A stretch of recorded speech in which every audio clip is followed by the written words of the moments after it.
Hallo und herzlich willkommen bei Team Goppo zu einem neuen Video mit mir, Fidi, Und und ihm Davis. Team Davis. Und es geht weiter mit der Coverage des Goppo Cup 3 und heute mit der Mit dem, Winning Decklist. mit dem Gewinner. Crazy. Korrekt. Alle mal Glückwunsch schreiben in den Chat.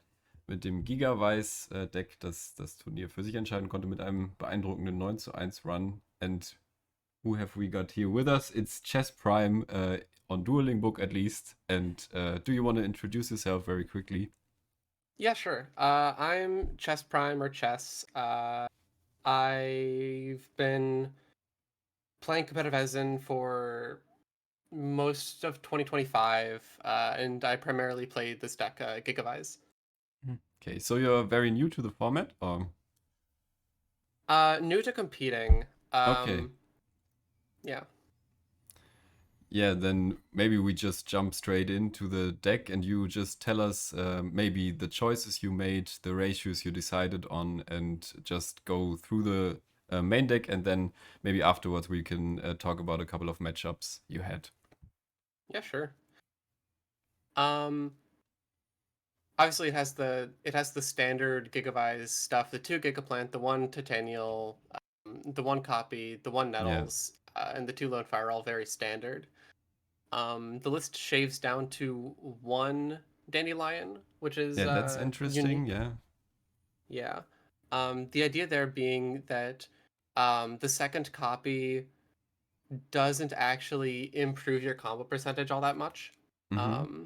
And it isn't as proactive a draw as you'd like in your main deck. Yep. So we shaved it. So And then they're basically saying you again, just don't want to draw it, just want to yeah, have you it want as, to send it off lone, or if you do draw it, you can like discard it off of the DDR, or you can get to it with Lone Fire if you have Super Solar, to further extend your combos. yeah.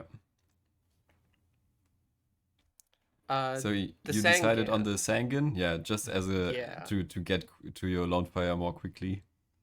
yeah. This has been cut from a lot of GIGAVISE lists lately. Mm-hmm. I was partially to blame for that. I was talking about how 2 Copy Plant was the wave. Um, I've gone back on that. I think Sangan just raw accessing Lone Fire, even if it is a little bit slow, is just too valuable. So, yeah. Nice. Then we can jump to the biggest block of the deck, the spells. What already jumps at you are the upstarts, which are cut from some decks. But I already witnessed the discussion on Discord that you are definitely pro upstart. Yeah, absolutely. It's basically the idea that you can either use those slots for conditional improvements for your combo, not improve your combo at all, or get a flat increase to your combo. Mm-hmm. And of those 3 options in such a combo-centric deck, I don't see a good reason to stray from upstart when Yeah, building.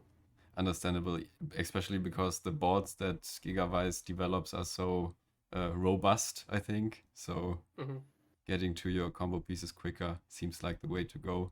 Anything else Yeah. about the spell lineup you want to touch on? I'm off.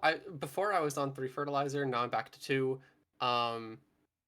It's a great top deck, and you'll see it come up in a lot of the crazier lines where you go like Bryanok pitching your hand to bounce the fertilizer and reuse it over and over.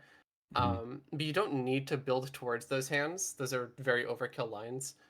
And the standard board is just good enough. So you have 2 as a strong top deck. It combos with the rest of the list decently, but you don't need 3. Okay, perfect.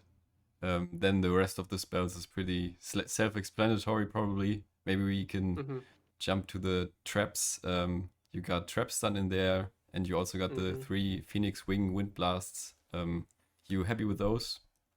Absolutely. Phoenix Wing Wind Blast is the strongest non-combo oriented card in the deck, I think.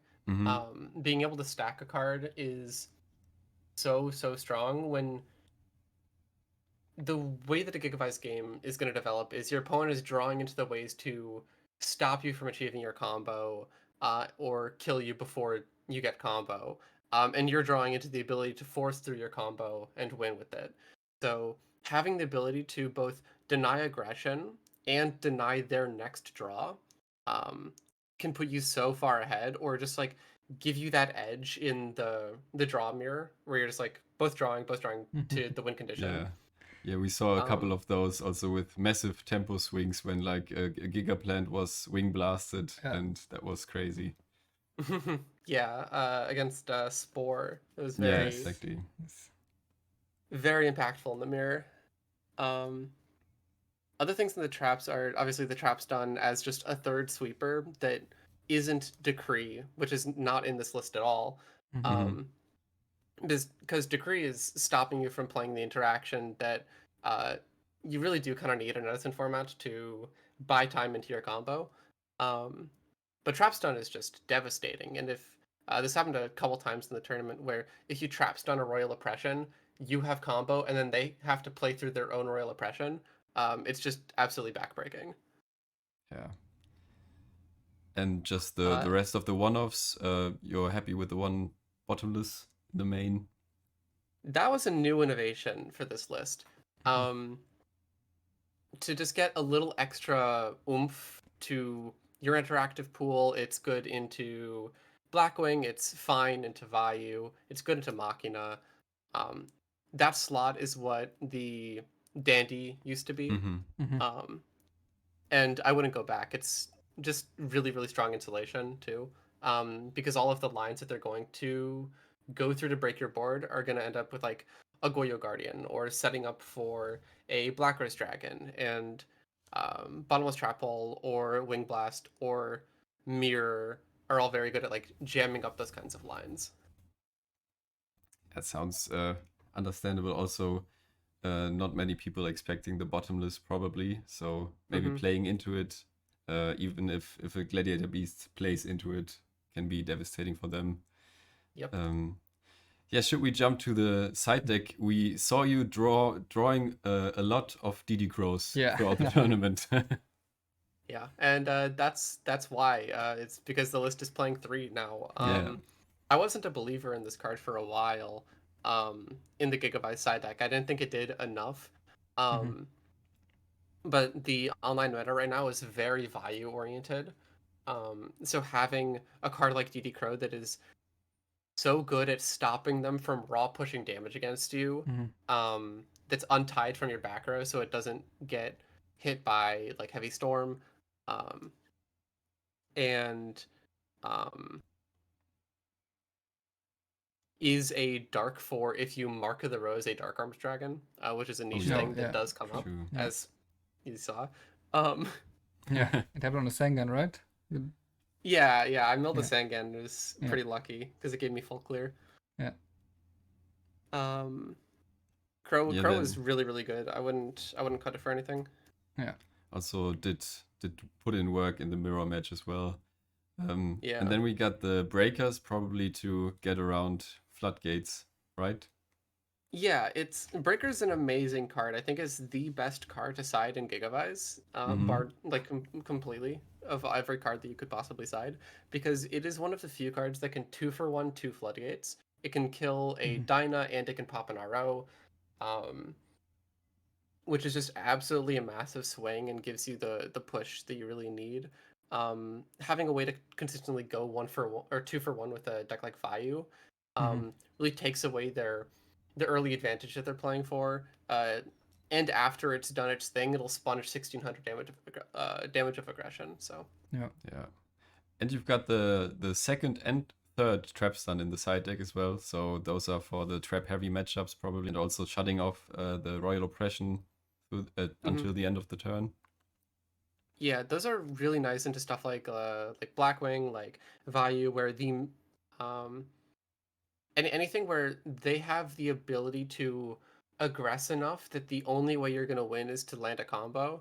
So you just max out on your sweepers, your Heavy Storm, your Giant Trunade, your Trap Stuns, and draw for combo. Nice. Then we've got 2 one-offs that we could talk about. The second bottomless, obviously a very strong card, and Book of Moon as a one-off in the side deck, which are like the main matchups you side this in against. Yeah. Bottomless is good into Machina, it's good into Blackwing. It comes out in exchange for Crow. So I'm not bringing it against value. Mm-hmm. But just being able to go up to the second on those matchups that are like pretty tied to the normal summon or um, rely on a recurring threat like Machina Fortress. It'll come in for those.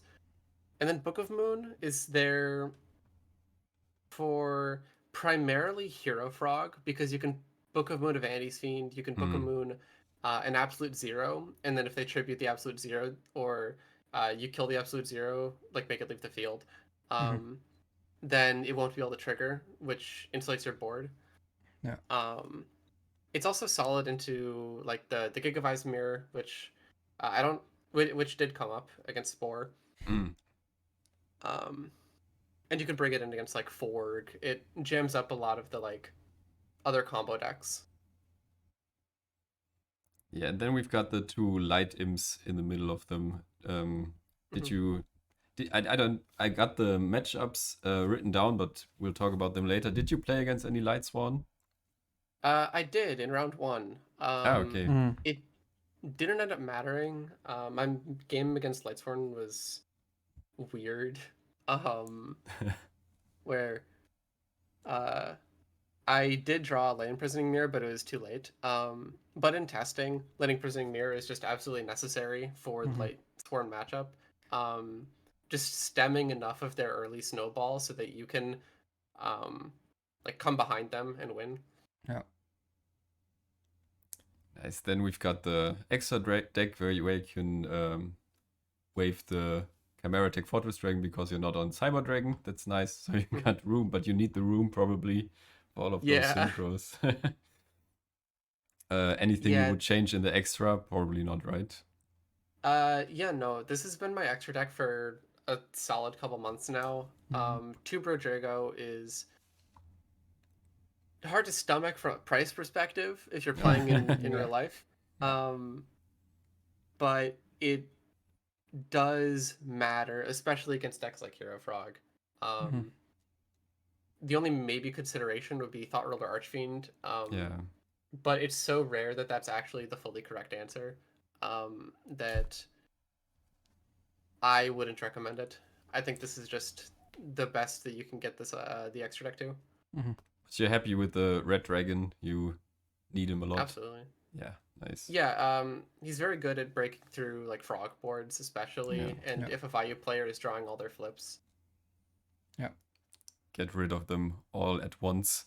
Then maybe we could jump to the matchups. You already brushed over the Twilight first game. Then I think you had a bye in the second round, right?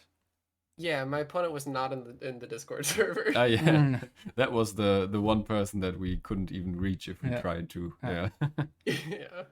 Then you played against Hero Frog, also the single only frog deck in the whole tournament.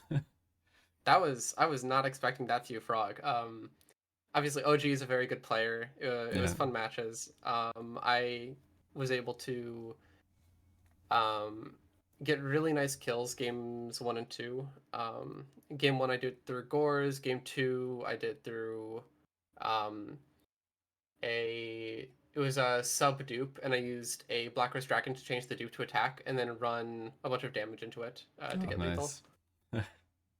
That sounds frustrating for your opponent, but fun. Yeah. Nonetheless. Then you had your first Value Turbo match, right? Yeah. That one went well. It went how it's supposed to go. It's a matchup we're very, very prepared for, and it was over in 10 minutes. Okay. Yeah. Nice. Then it was your loss in the mirror match against the Dark Murderer, who you later should have faced, but we can talk about that later. But, yeah, was it a clear mirror, or was it a close match? I think we didn't have that one on stream. No, we didn't. It was not a close match. This list isn't very ready for the mirror the way that other lists, like the standard list, is, because we've cut Autonomous Action Unit from the side deck, which I don't regret. Even playing multiple GIGAVISE mirrors, I don't regret cutting Autonomous Action Unit. but it does mean we're missing the thing that breaks the mirror. So it's at base more unfavored. But he just had better hands. He got the lone fire first, so he won 2-0. And we That got a bunch of happens. losers. But then It you happens.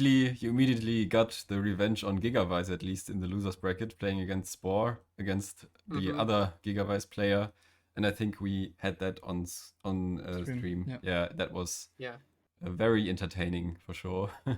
That was really, really difficult. Yeah. Game 3 was so complex. I would highly recommend to anyone who wants to see a GIGAVISE mirror that isn't just who sacks first. Watch that game 3 from the stream. It was so good.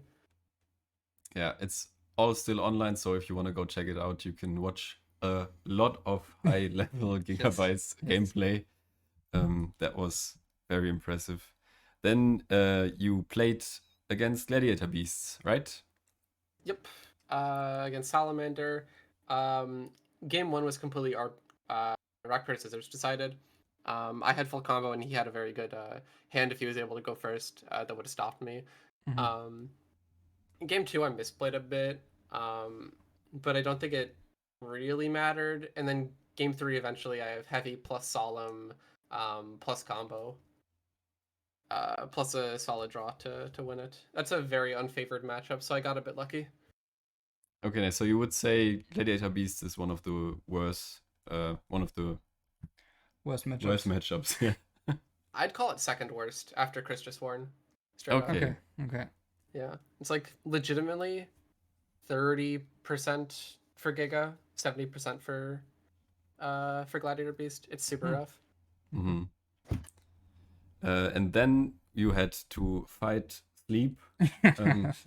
Instead, that was very entertaining as well.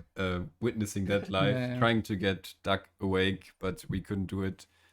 Also saw later that Parsi actually tried to contact him. He contacted him beforehand, and Duck said, "No, I won't take a nap because that would take 12 hours," and it did. So unfortunate, but not being able to take your revenge.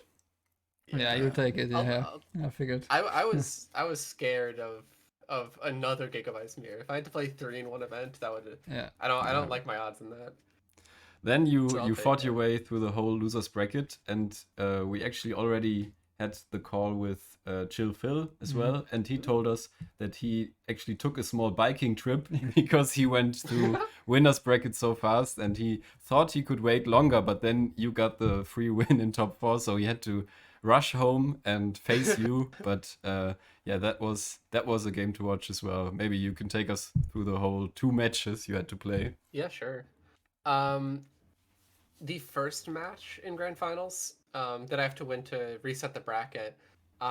Game 1 I got full combo plus 2 back row and hit the 2 of 3 on the Partial Dragon in full combo.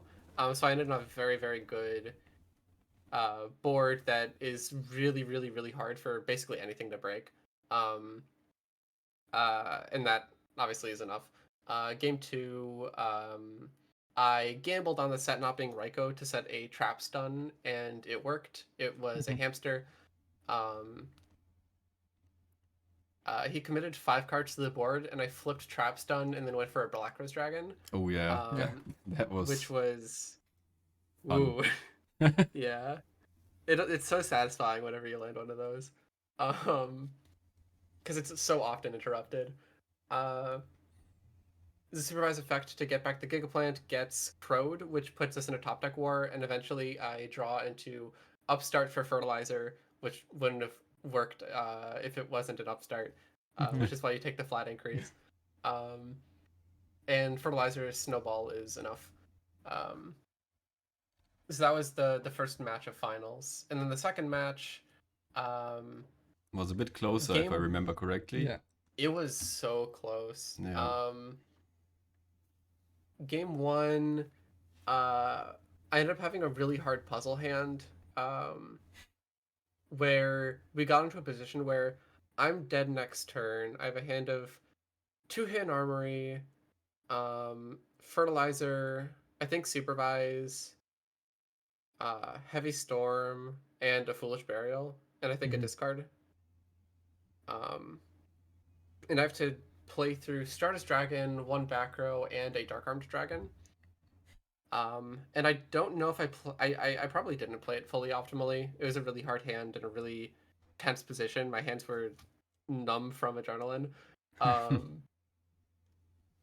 But I got to a position where I just had to clear the board and end on something because he was fully out of resources, and I was able to do that with Dark Armed Dragon banishing a Sangan to pop itself to finish the clear after stilling with Mark of the Rose, which is very funny.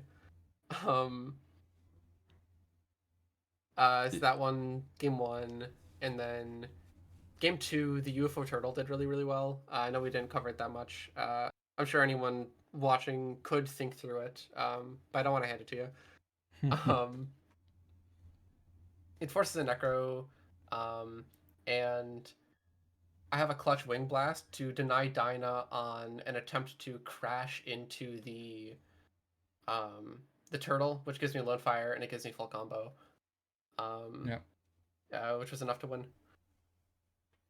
Yeah, that was, if you want to rewatch it, that's also completely on stream, so you can watch the GIGAVISE mirror match and then switch to the 4-0 versus Vayu Turbo to learn how to play that matchup as well, maybe. Yeah, thank you for taking your time to cover the whole tournament with us. And anything else you want to say? Anyone you want to greet? Any last words? Absolutely. I want to shout out ProStorm for being such an involved testing partner.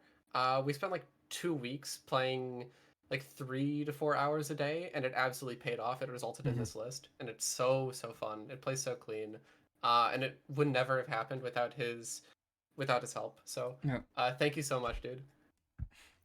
Nice. I think Chillphil mentioned ProStorm as well in his deck profile because he was afraid. He knew that you had the Vayu Turbo matchup locked down, so that worked out well. Well, thank you again, and thank you guys for watching. Danke fürs Zuschauen. Und wir sehen uns beim nächsten Mal. Wir sehen uns beim nächsten Mal bei Team Goppo.